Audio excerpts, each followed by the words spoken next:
बच्चों, पिछली वीडियो में हमने पढ़ा था आरोह क्लास 11वीं का पाठ 1 नमक का दरोगा, जिसके प्रश्न उत्तर आज हम देखेंगे।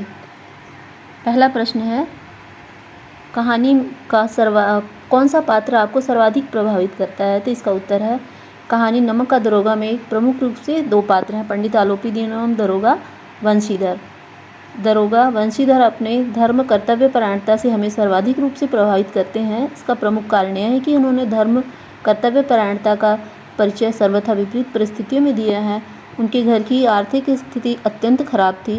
पिता कर्ज भार से दबे हुए थे। ऊपरी आमदनी के सम्मुख ओहदे का महत्व भी उनकी दृष्टि में नहीं था।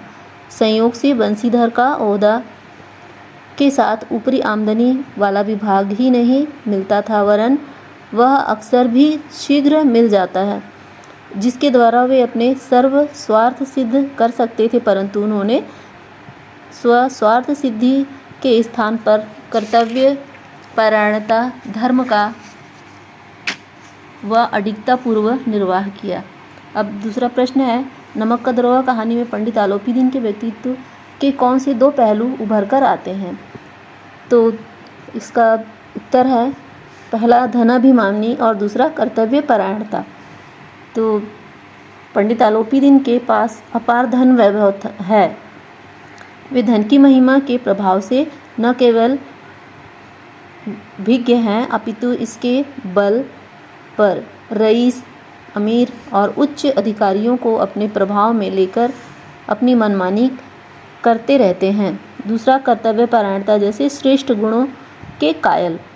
तो पंडित आलोपी दीन यद्यपि लक्ष्मी की महिमा को सर्वोपरि समझते थे, परंतु दरोगा वंशीधर की कर्तव्य परायणता से इतने प्रभावित होते हैं कि एक बार उनके द्वारा सर्वथा आहत एवं अपमानित होते हुए भी विद्वेष भाव से परे उदारता एवं सहिष्णुता के वशीभूत हो कर्तव्य परायणता वंशीधर को ही अपने जायदाद का मैनेजर नियुक्त कर देते हैं। अगला प्रश्न है, निम्नलिखित पात्रों, मतलब ये 3 पात्र हैं, तो कहानी में कौन सी सच्चाई जो समाज की सच्चाई है उजागर होती है? तो इसमें पहला है वृद्ध मुंशी। तो वंशीधर के पिता होते हैं, भ्रष्टाचार को बढ़ावा देने वाली सोच है इनकी, स्वार्थ है और स्वार्थ की पूर्ति के लिए अपने पुत्र को समझाते हुए कहते हैं कि बेटा, घर की दुर्दशा देख रहे हो, मैं कगारे पर का वृक्ष हूँ, ना मालूम कब गिर पड़ूँ। अब तुम ही घर के मालिक मुख्तार हो। अपने बच्चे को ये इस तरह का शिक्षा देते हैं। वे मासिक वेतन को पूर्णमासी का चांद बताते हैं, जो एक दिन पूरा दिखाई देता है, फिर आधे माह तक बड़ी मुश्किल से ही साथ रहता है। जबकि ऊपरी आय को क्या बताया इन्होंने? बहता हुआ स्रोत, जो सदैव प्यास बुझाता रहता है, और इसे ईश्वर प्रदत्त कहा है। इसके बाद वकील समाज में प्रायः स्वार्थ परायणता को ही प्रतिनिधित्व करते हुए दिखाई देते हैं। जीत उनकी व्यावसायिक सफलता में सतत वृद्धि हेतु लोगों को उनकी ओर आकृष्ट करता है। अतः सत्य असत्य, उचित अनुचित जैसे मानवीय पहलू उनके लिए बेकार होते हैं, गौण सम होते हैं। सिर्फ लाभ सिद्धि की ओर और अपनी थैली गर्म करने की तरफ ही उनका ध्यान होता है। इसके बाद शहर की भीड़। तो एक पुरानी बात है, लेकिन आज भी यही होता है ना अक्सर, कि जिसके मुंह पे जो जैसा होता है वैसे ही लोग अक्सर बातें किया करते हैं। ज़्यादातर, हर कोई नहीं लेकिन ज़्यादातर तो शहर की भीड़ क्या कहती है? शहर की भीड़ तमाशबीन अस्थिर विचारधारा की होती है। वह जिधर बस उधर हम की कहावत को चरितार्थ करती है। पंडित आलोपी दीन की गिरफ्तारी का समाचार सुनकर बालक वृद्ध सबके मुंह पर बस यही बात सुनाई देती है कि देखिए पंडित जी के इस व्यवहार पर तो दुनिया भर की टीका टिप्पणी बौछारें करते रहते हैं, जितने मुंह उतनी बातें होती रहती हैं। इसके बाद प्रश्न चौथा है, प्रश्न 6 में पूछा गया है कि पंडित आलोपी दीन कहानी के अंत में बंसीधर को अपना मैनेजर नियुक्त करते हैं, तो इसके पीछे क्या कारण होगा?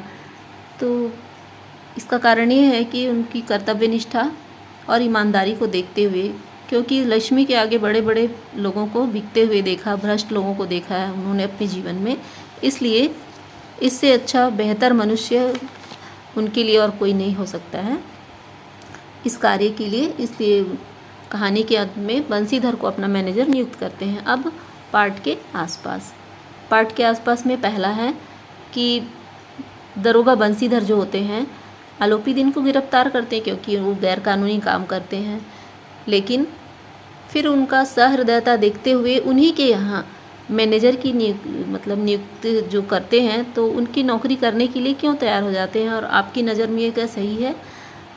तो अब सरकारी महकमे से तो उनको निकाल दिया जाता है बंसीधर को, तो एक तरह से मजबूरी भी होती है और पश्चाताप जो होता है पंडित आलोपी दीन का, तो समझ जाते हैं, उनकी बातों से प्रभावित भी होते हैं और अपनी परिस्थितियों को देखते हुए वे उस पद को स्वीकार करते हैं और हमारी सोच में भी ये सही है। अब दूसरा है कि नमक के दरोगा पद के लिए जो बड़े बड़े लोगों का जी ललचाता था, किस लिए? घूसखोरी के लिए।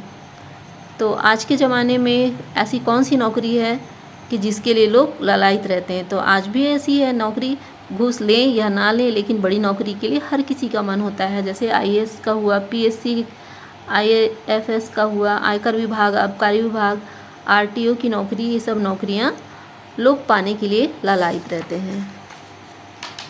तो बच्चों, आज की वीडियो बस इतनी ही। अगर और भी कोई प्रॉब्लम हो या कोई डाउट हो तो आप लोग पूछ सकते कमेंट करके।